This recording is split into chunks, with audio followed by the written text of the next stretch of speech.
नमस्कार मित्रों, मैं पीपी सर एक बार पुनः अपने YouTube channel SSP GS point में आप सभी मित्रों का स्वागत करता हूं।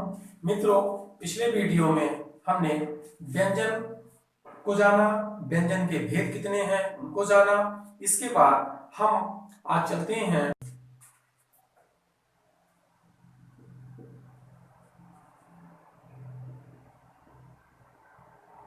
संयुक्ताक्षर वर्ण। दोस्तों, संयुक्ताक्षर वर्णों की संख्या 4 है। सबसे पहले जानेंगे हम दो भिन्न भिन्न वर्णों के मेल से बनने वाले वर्ण संयुक्ताक्षर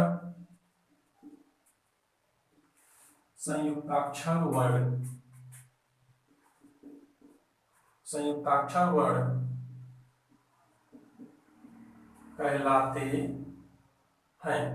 इनकी संख्या की बात की जाए तो इनकी संख्या होती है 4। आइए देखते हैं वो 4 कौन कौन से हैं। पहला है छत्र,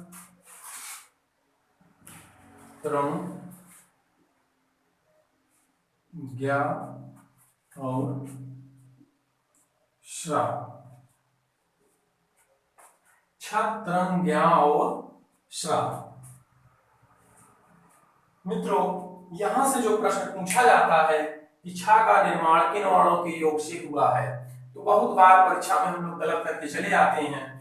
तो यहाँ देखेंगे, जैसे अंग्रेजी में लिखते हैं इसको KSHA, इसके लिए TRA, ठीक।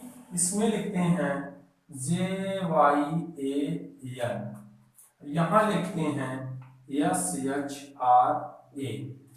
आप देखेंगे जब हम अगर पूरा का लिखते हैं तो उसमें के के बाद ए रहता है, यहाँ ए नहीं है, इसका मतलब यह हो गया आधा का धनशा।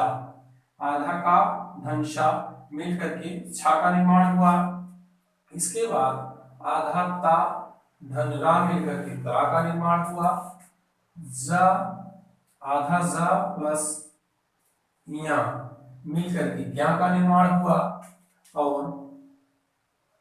आधा शा धन रा मिल करके सा का निर्माण हुआ। तो कई बार परीक्षाओं में पूछा जाता है कि छा का निर्माण किससे, किन किन वर्णों से मिलकर के बना है, तो का धन शा। अच्छा, एक चीज और आप जानते रहिए, कभी कभी विकल्प में मान लीजिए ऐसे भी दे देता है आधा का धन आधा शा धन आ, तब भी सही हो जाएगा। अगर मान लीजिए ये नहीं है, क्योंकि इसके साथ स्वर लगा हुआ है, अगर ये विकल्प में है ये भी सही हो जाएगा, नहीं तो ये है। अमूमन जो है यही देता है, लेकिन मान लीजिए कभी कभार जो है, क्योंकि यूपी टेट 2014 में जो है ये पूछा जा चुका है, उसमें शामिल भी गलत था और इसमें भी था, तो ये जानते रहिएगा। अब यहां से दोस्तों एक प्रश्न और बनता है कि हिंदी वर्णमाला में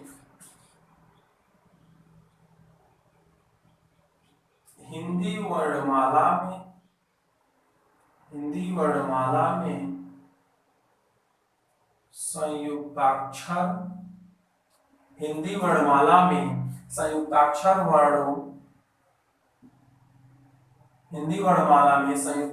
वर्णों का निर्माण किन वर्णों के ठीक बाद आता है। ये बहुत ही इंपॉर्टेंट टॉपिक है। हिंदी वर्णमाला में संयुक्ताक्षर वर्णों का निर्माण किन वर्णों के ठीक बाद आता है, तब आपको बताना है। जैसे आपसे मान लीजिए पूछ लेता है कि, जैसे पूछता है कि छा का निर्माण किन वर्णों के ठीक बाद हुआ। जैसे प्रश्न दिया कि छा वर्ण का निर्माण किन वर्णों के ठीक बाद हुआ, उसमें विकल्प दे दिया, जैसे हा दे दिया, सा दे दिया, त्रा दे दिया। ठीक, तब आपको ये देखना है कि जैसे का धन शा तो दो वर्णों के मिलकर के बना है, तब आपको यह जो है जैसे का ख ग घ अंग च छ ज झ ञ टा ठ ड ढ ढ़ ता थ द ध न पा फ ब भ म। इसके बाद य र ल व श श स ह छ ण ज्ञ।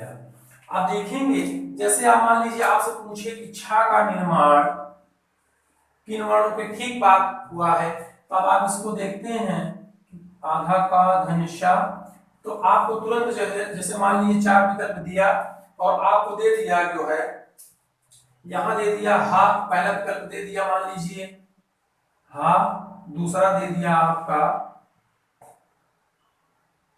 शा, तीसरा दे दिया का, चौथा दे दिया वा। तब आपको तुरंत बताना है हिंदी वर्ण, चूंकि हिंदी वर्णमाला तो ये है का खा गा गा गा, तो आपको चूंकि यहाँ जो का है इसका शुद्ध उच्चारण हमने बताया कि आधे अक्षर में होता है, तो यहीं तो धन लगेगा ना, तो इसलिए ये हो जाता है। इसके बाद तरह की बात आती है, तब जो है आपका आधा ता धन रा तरह हो जाता है, ज्ञा का जा धन इया ज्या हो जाता है। इसके बाद स्रा का शा धन रा, तो 1 2 3 4 ये 4 संयुक्ताक्षर वर्ण है। अब यहां से एक चीज और आप जानते रहिए पते की बात कि कभी कभी एक तो ये दे देता है हिंदी वर्णमाला में संयुक्ताक्षर वर्णों का निर्माण किन वर्णों के ठीक बाद आता है। इसके बाद यहां से एक प्रश्न और बनता है कि संयुक्ताक्षर वर्णों को क्रमबद्ध तरीके से करिए, हिंदी वर्णमाला के अनुसार संयुक्ताक्षर वर्णों को क्रमबद्ध तरीके से करिए या व्यवस्थित क्रम में रखिए।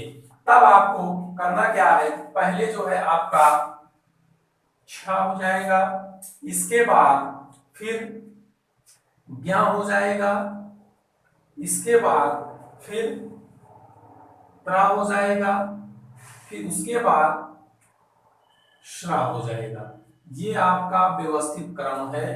कहने का तात्पर्य है कि बढ़ते क्रम में हिंदी वर्णमाला के अनुसार, कभी कभी जो है पूर्ण भाषा में देता है तब आप जो है ऐसे करेंगे इसको।